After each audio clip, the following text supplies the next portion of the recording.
Ok, então agora para a parte 3 da nossa aula, Sequence to Sequence. A ideia é que a gente vai gerar sequências a partir de uma sequência anterior, de uma outra sequência, melhor dizendo, não anterior. Então, para aqui a ideia geral, a gente quer gerar uma sequência condicionada a partir de outra. Então, o que a gente quer dizer é que a gente quer computar a probabilidade de uma sequência y, dado uma outra sequência x. Isso aqui a gente pode quebrar como sendo a probabilidade do primeiro cara da sequência y ser y1, dado a outra sequência x, vezes a probabilidade do segundo elemento ser o y2, dado a outra sequência x e o y1. Assim diante, até a probabilidade do último elemento ser o yn, dado a sequência x, e o y1 até o yn-1. Então, assim, isso aqui está meio abstrato, mas a gente pode ver que tem muitas aplicações. Por exemplo, tradução. O que é tradução? Você quer gerar o y, ele é a sequência traduzida para outra língua, e o x é a frase original, o texto original. Sei lá, você quer traduzir do português para o francês, você teria o x como sendo o texto em português, o y você quer gerar como sendo o texto em francês. Resolver equações diferenciais, então isso aqui foi do ponto de tradução, o Google Tradutor ele usa isso aqui, ele usa sequence to sequence. Nessa questão de resolver equações diferenciais, o Facebook eles fizeram há pouco tempo, acho que ano passado, algo do tipo, no começo desse ano, não tenho certeza, um programa que ele representa a equação diferencial como sendo uma sequência, e aí ele gera uma sequência que é a solução dessa equação diferencial. Então ele transforma aquela equação num conjunto de símbolos, e aí você tem uma sequência de origem e uma sequência gerada, que é a resposta. Então, geração de legenda de imagens, isso aqui você pega a imagem como sendo uma sequência de pixels, entra naquele ponto, né, que você pode fazer de várias maneiras, mas de qualquer forma, você vai ter uma sequência de pixels, e aí você vai gerar uma legenda para aquela imagem. Você tem aqui uma imagem de um cachorro correndo numa grama, você gera a frase cachorro correndo numa grama. Chatbots, o Google ele lançou o chatbot Mina, que, novamente, não sei se foi esse ano, acho que foi esse ano. Ele foi muito melhor que a maioria de todos os chatbots, no quesito de, vamos dizer, enganar seres humanos, de parecer realmente que você está falando com uma pessoa. E ele usa também um sequence to sequence, e tem muitas aplicações, assim, porque realmente não ia caber. Mas, por exemplo, você tem fazer sumário, você tem um texto grande, que é a sequência X, e aí o sumário é um texto menor explicando o que é que tem no X, resumindo o que tem no X, que seria o nosso Y, o sumário. Realmente tem muitas aplicações. Então, bora lá. A ideia é que isso aqui ele vai resolver uma série de problemas, essa nossa arquitetura de encoder e decoder, porque se você tiver só por exemplo, você poderia colocar um RNN normal, né, um LSTM, um GRU, tanto faz, que ela fosse recebendo a primeira sequência e gerando a segunda. Só que isso tem um sério problema porque você tem que ter as duas sequências com o mesmo tamanho. E isso nem sempre rola. Se você vai fazer um sumário, o sumário ele idealmente é menor que o texto original, né? Então, se tem um texto original grandão, o sumário é bem menor. Se for fazer uma tradução, não necessariamente o texto original tem o mesmo tamanho do segundo texto. Você pode ter palavras numa língua que significam várias palavras numa outra, e aí, outras vezes, muitas palavras podem ser comprimidas em uma palavra só na língua traduzida. Então, um exemplo que a gente vai estar usando muito aqui por causa da aula de Stanford é que tem um verbo francês que é entarter, que é você acertar alguém com a torta. E em português a gente não tem isso. A gente tem a frase acertar uma pessoa com a torta. A gente não tem o verbo para fazer isso. Por outro lado, a gente tem, por exemplo, defenestrar, que é arremessar alguém de uma janela, jogar alguém de uma janela. E muitas linguagens, na verdade, não tem esse verbo. Então, você tem muito disso, e se você fosse usar uma RNN pura, que estivesse gerando sequências do mesmo tamanho, você tem muito problema. Você não conseguir fazer, na verdade, né? Para várias aplicações, isso aqui você teria um resultado muito pior do que o que você quer. Então, aqui vem essa ideia da arquitetura encoder-decoder, que o que ela é? Você vai ter um RNN como o encoder, ele vai receber o X, e ele vai encodar o X, gerando aquele H, né? Gerando o sumário do X. E aí você vai passar para uma outra RNN, que vai ser o nosso decoder, que vai receber esse sumário e vai gerar a sequência Y. Então, quando eu falo que é RNN, eu estou sendo assim, bem amplo, quero dizer, qualquer rede neural recorrente. Você pode estar usando um LSTM, uma GRU, elas podem ser bidirecionais, elas podem ser profundas. Quando eu falo que é RNN, é no sentido bem amplo da palavra mesmo. Beleza? Então, bora falar aqui como é que a gente faz o treinamento disso. Então, primeiro a gente vai precisar de um conjunto de x e y, como todo treinamento supervisionado que a gente tem. A gente vai ter que ter um x, a entrada, e um y, que é a saída esperada. Aí chama isso aqui em geral de corpus paralelo. Isso aqui vem de coisas mais de NLP, que você tem um corpus, é um conjunto de textos, e é paralela porque você tem texto numa língua, texto em outra. Mas, enfim. A ideia é que a gente vai passar o x para o encoder, então a gente vai passando cada elemento. Ele vai gerando os sumários, os Hs, e a gente vai passar o y para o decoder. Então, quando a gente terminar isso aqui, a gente passa para o primeiro cara aqui no decoder o H, e a gente passa o começo do y. E aí ele vai gerar o próximo cara. Depois a gente passa o segundo cara do y e o novo sumário. Depois a gente passa o terceiro cara do y e o novo sumário. Note que a gente está passando o y para o nosso decoder. O nosso decoder ele está vendo qual é que é o resultado final, mas ele sempre vê a palavra depois dele ter gerado o chute dele. Então a gente não está tendo um leak de dados, porque a gente está sempre passando a palavra que era para ele ter previsto depois dele já ter feito a previsão. Ok? Quando terminar isso aqui, como eu já tinha falado, o sumário inicial do nosso encoder, o sumário final do nosso encoder vai ser passado como o sumário inicial do decoder. Então, em vez de começar com aquele H que é só vários zeros, ele vai começar com o sumário de toda a sequência que foi vista aqui pelo nosso encoder. E a perda, né, a nossa função de custo, ela vai ser a entropia cruzada entre o que está sendo previsto e a palavra seguinte correta. Então, por exemplo, aqui ele vai gerar uma distribuição de probabilidade, e aí vai ser a entropia cruzada entre isso e a palavra correta, que no caso seria o he, né, seria ele. E aqui a gente tem um exemplo, a inicial é ele me acertou com uma torta, está em francês, e aí você quer que seja traduzido para o inglês, ele me acertou com uma torta. Beleza? Só um nível de informação aqui, eu não vou entrar muito em detalhe de NLP, porque eu acho que não daria tempo, eu ia precisar de basicamente um curso para isso, mas só para explicar que isso aqui é o que a gente chama de um token de começo, e ele não está mostrando aqui, mas tem também um token de fim, que você quer indicar que começou o texto e terminou o texto. Então você precisa desses dois tokens para você diferenciar, tipo, ok, quando que a rede para? É quando ela libera um token de fim. E quando que começa uma frase? É quando existe um token de começo. E agora para falar do teste. Então, quando a gente estava fazendo aqui o treinamento, a gente tinha um y. Então a gente podia passar o y aqui, a gente tinha o sumário e o y anterior correto para gerar o próximo y. Mas na hora de fazer o teste, na hora de colocar esse modelo em produção, de fazer ele lidar com o mundo real, você não tem o y correto. Você tem o x e aí você tem que gerar. Tipo, você não chega no tradutor e você dá você escreve para ele a frase na língua original, e aí ele gera uma palavra e você diz, não é essa, a palavra correta é essa. Não, você quer que ele traduza tudo para você. Então isso aqui nos força a ter algumas estratégias para saber como que a gente vai colocar essa próxima palavra, como que a gente vai colocar a palavra correta na sequência do nosso decoder. Essas estratégias são decoding guloso, decoding exaustivo e bin search. A bin search ela é equivalente ao que chamam de busca top K. Então, bora lá, decoding guloso.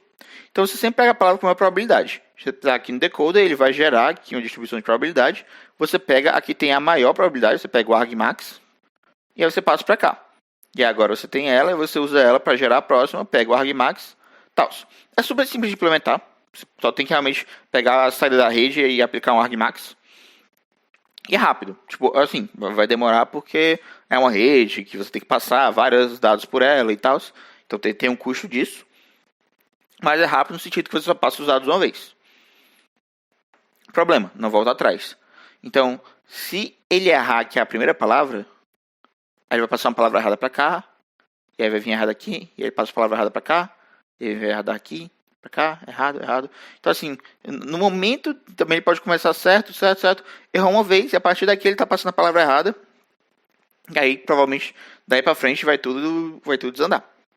Então, isso quer dizer que a performance não é tão boa. Como você está sempre pegando só o cara de maior probabilidade, isso não necessariamente gera a melhor sequência. Pode ser que o primeiro elemento realmente seja de maior probabilidade, mas quando você pega a sequência toda, ela não seja uma sequência boa. E o decoding guloso não consegue lidar com isso. Indo para o outro lado, você tem o decoding exaustivo, que é você gera todos os y, todas as sequências y. E aí você testa todas elas, você passa todas elas para computar a probabilidade delas.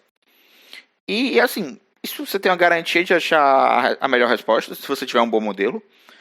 Mas o custo é exponencial. A gente volta para aquele problema lá na primeira aula, que o custo disso aqui é ser o nosso vocabulário elevado ao tamanho da sequência. Isso é absurdo. Isso é completamente inviável. E você ia ter um troço desse tamanho e ir passando pela rede neural. Então, assim, o custo é realmente muito inviável.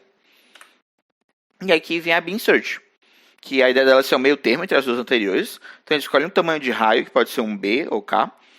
E a gente vai manter B sequências parciais. Então, a gente está começando aqui, a gente gera o primeiro cara, gera o segundo. Tal. A gente está mantendo sempre B sequências a cada geração dessa, que tem a maior probabilidade. Então, a gente vai pegar os B caras com maior probabilidade, depois a gente vai gerar para cada um deles mais B caras, pega os B com a probabilidade desses B quadrado totais, continua. Gera B para cada um, temos B quadrado, pega os B melhores, continua.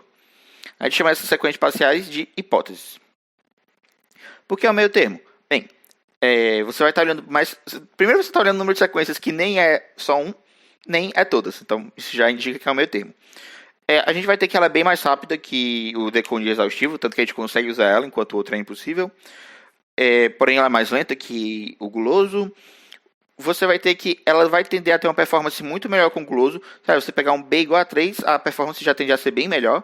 B igual a 5 e 10 também você vai conseguindo ver um desempenho bem melhor que o guloso puro, que seria um B igual a 1, né? O guloso você pode ver como sendo B igual a 1. Mas ela não tem garantia de achar o melhor. Então, por exemplo, você não tem aquela garantia legal do decode exaustivo. Então, realmente, ela é um meio termo, mas ela tende a funcionar muito bem na prática, inclusive com Bs, como eu disse, que não são nem tão grandes. Então, bora ver aqui um exemplo. Então, o que vai acontecer? A gente tem aqui o nosso token de começo. E aí, a gente vai olhar um B igual a 2 aqui. Então, gerou duas palavras. Ele e eu. Ok, a gente quer gerar duas, gerou duas, continuamos com a vida. Agora, cada um deles vai gerar mais duas possíveis palavras consecutivas. Então, a gente vai ter aqui 4 hipóteses. Então, aqui, ele acertou. E aqui é outra palavra aqui para acertar. E aqui está no eu e gera fui. E aqui... aqui são palavras em inglês, né? Tá.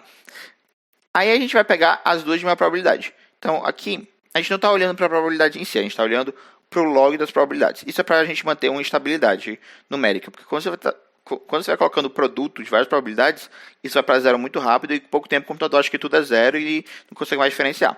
Você tira o log e aí você consegue manter os números em algo que faz mais sentido. Tá aqui, menos 1.7 e menos 1.6 são os dois maiores números. Então a gente vai manter esse e esse cara, a gente não continua com esse, nem continua com esse. Beleza, gerei mais 2 para cá, mais 2 para cá.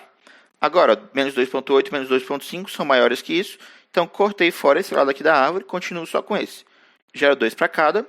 Quem deu maior probabilidade? Foi esse aqui, menos 3.4, menos 3.3. Continuo, gera mais essas duas, gera mais essas duas. Esses dois ganharam dessas duas. Lembrando que isso aqui é a probabilidade de você pegar toda a sequência até aqui. E aí agora eu cortei isso aqui fora. Sobrou esses dois caras. Eu gerei mais 2 para cada. Completei eles. E o de maior probabilidade foi esse. Então ele gerou a frase total, que é: ele me acertou com uma torta, que era a frase correta. Então bora lá. Agora, como foi esse critério de parada? Ele chegou aqui e acabou. O que é que isso quer dizer? Bem, basicamente a gente vai parar após um T predeterminado. Tem dois critérios, na verdade. Você pode escolher parar após um certo T predeterminado. Então, tipo, eu vou gerar 100 palavras. E aí, quando chegar na centésima, a gente considera que parou. Então, isso aqui é uma solução. Ela é uma solução, acho que quando você tem menos poder computacional. Ou então, quando você consegue realmente gerar um limitante certeiro. Tipo, provavelmente essa tradução não vai dobrar de tamanho. Não sei o quão válido é isso, mas... Ou então, sei lá, você está gerando um sumário, você quer que seu sumário seja pequeno. Não, meu sumário ele vai ter até 200 palavras. Ok, funciona. Ou então, ainda por cima, você vai ter uma imagem, você vai gerar a legenda, você sabe que todas as imagens são mais simples, você diz que a legenda tem no máximo 20 palavras também. É válido. A outra opção é você parar após K hipótese, e aí esse K vai ser um valor entre 1 e B, obviamente, né?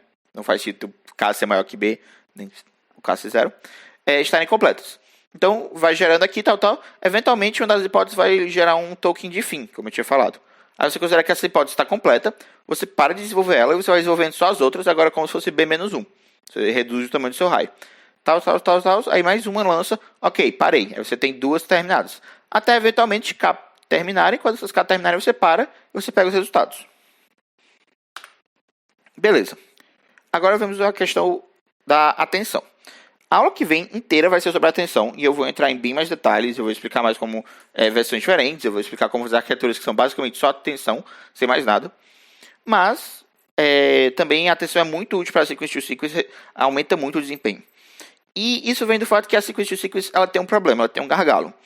Que é, quando eu passo a primeira sequência aqui, o X, pelo meu encoder, e eu passo o H para o decoder, esse H ele tem que comprimir toda a informação relevante do X. Toda. Isso é um problema. E isso é um problema porque você pode ter um texto realmente grande, de, sei lá, 500 palavras, 1000 palavras, e aí você vai estar comprimindo isso em um Hzinho só.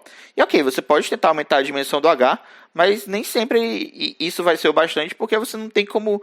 Você não pode colocar um H arbitrariamente grande, porque é computacionalmente muito caro, né? Você pode chegar, não, H vai ter 1 bilhão de dimensões. Tá, aí você não consegue rodar a rede. Você tem que limitar o tamanho do seu H. E aí termina que muitas vezes ele não consegue levar toda a informação do X, e isso gera um problema aqui no Y.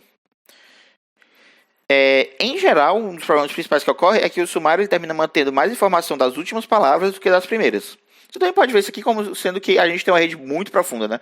Porque no fundo é como se a nossa rede ela fosse a profundidade dela no tempo, como a gente tinha falado anteriormente, a questão de profundidade no tempo, é o tamanho do X mais o tamanho do Y. Então a gente está realmente lidando com profundidades muito grandes e começam a limitar muito o desempenho das nossas redes recorrentes. E aí a ideia de atenção vai vir para resolver esse problema. Então o que a gente tem, vamos descrever aqui.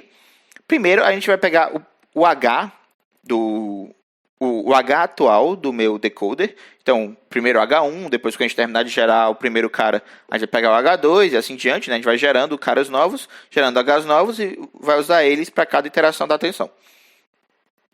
E a gente faz o produto vetorial entre ele e todos os Hs do encoder. Então, a gente vai manter os Hs do encoder salvos. A gente não vai só sair usando eles para gerar o último H e jogar ele e seguir com a vida. Não. A gente vai salvar todos eles. Então a gente vai ter aqui, eles são os Hs intermediários, né? Beleza, faço o produto escalar desse cara com todos eles. Depois eu passo esses caras todos para uma softmax. Então isso aqui vai gerar uma distribuição de probabilidade. Então aqui eu tinha o que eles chamam de attention score, que é o produto escalar. Passei pela softmax e agora a distribuição de atenção. E realmente a ideia é para ser essa, que você vai dizer quais são os Hs do encoder que merecem mais atenção da minha rede.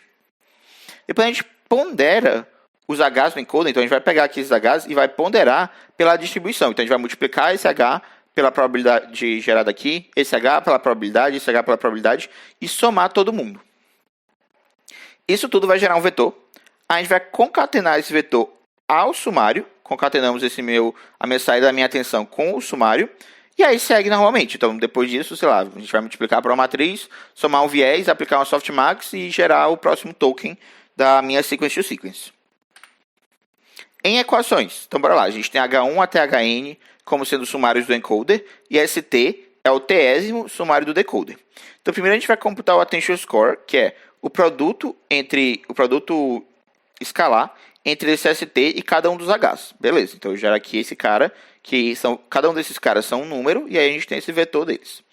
Depois a gente vai aplicar a softmax a cada um deles. Então a softmax vai ser esse E elevado a esse cara, dividido pelo somatório do E elevado a cada um desses, E elevado a esse cara, dividido pelo somatório de E elevado a cada um dos outros, e assim diante. Isso aqui vai gerar a nossa distribuição de atenção que a gente já falou anteriormente. Depois a gente vai fazer essa ponderada. Esse Hzão é como se fosse todos esses Hs concatenados como vetores coluna de uma matriz. A gente multiplica por esse alfa t. E aí a gente vai ter aquela ponderada que eu tinha falado, que vai ser o somatório de cada H vezes a saída do softmax equivalente a ele. Isso vai gerar a saída da atenção. Que se você parar para pensar, o que ela está dizendo é: a gente primeiro vai computar com o produto escalar, a gente tem a semelhança, a gente tem a similaridade entre o ST e o HT. Então, o primeiro passo é esse. Quando a gente aplica a softmax, a gente só está pegando essa similaridade e transformando ela numa distribuição de probabilidade, mas a ideia mais de ter uma proporção. A gente quer só que esses caras somem para 1. É isso que a gente quer fazer de verdade. E aí depois a gente vai ponderar. Então a gente vai pegar o cara que tinha maior similaridade com S, ele vai ter o maior peso aqui. E o cara com menor similaridade vai ter o menor peso. E a gente vai somar eles nessa proporção dos pesos para gerar um vetor que ele está juntando as informações de todos os sumários do nosso encoder em proporção ao quão importante elas são para o sumário do nosso decoder na posição atual. E aí a gente vai juntar essa informação aqui com o sumário do decoder em si e vai usar isso para gerar o próximo membro da nossa sequência. Então, bora lá, algumas dicas práticas, gente. Primeiro, como sempre, utilize rede pré-treinada. E aqui vai ver um ponto, que é utilize rede pré-treinada para gerar a representação das palavras. Eu não falei isso em nenhum momento, mas é uma coisa de NLP, então se vocês tiverem interesse, se forem atrás mais a fundo, a gente tem coisas que são chamadas de embeddings, que elas são redes que elas foram pré-treinadas para transformar as nossas palavras em vetores.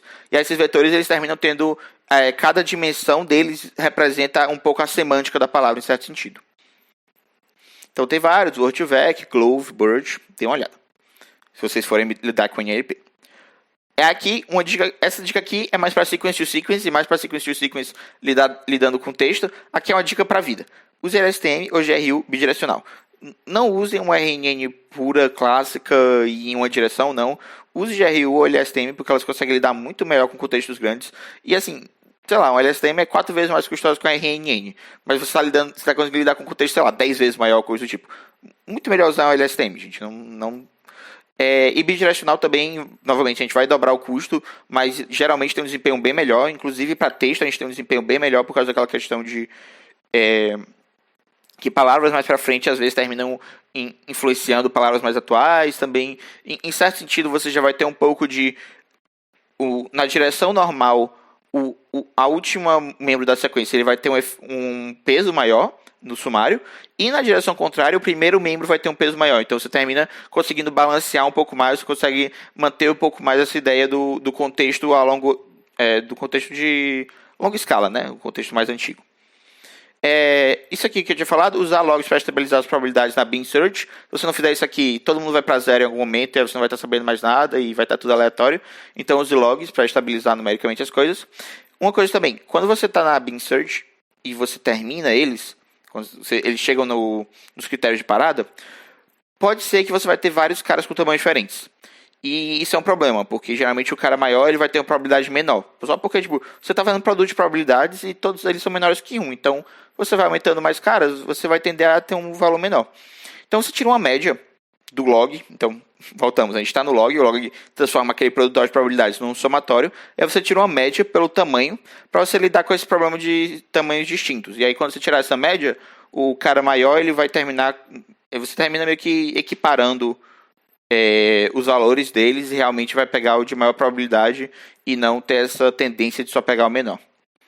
Se possível, tune o B, então teste vários valores para o B na Bing Search, teste 3, 5, 10, se você está precisando de alguma coisa, você realmente precisa dar o melhor desempenho possível, vai para 100, vai para 1000, então assim, realmente, se possível, faça testes de o quão bom você precisa que o B esteja, e use atenção, isso aqui vai melhorar muito o desempenho da sequence to sequence.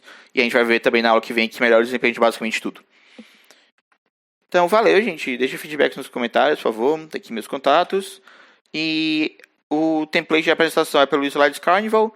E eu agradeço a vez da DeepMind e Stanford por inspiração para a aula. Stanford o curso dele de NLP foi muito importante para essa terceira parte agora. E a DeepMind foi também bem útil para a primeira parte e um pouquinho para a segunda. Então, valeu. É isso.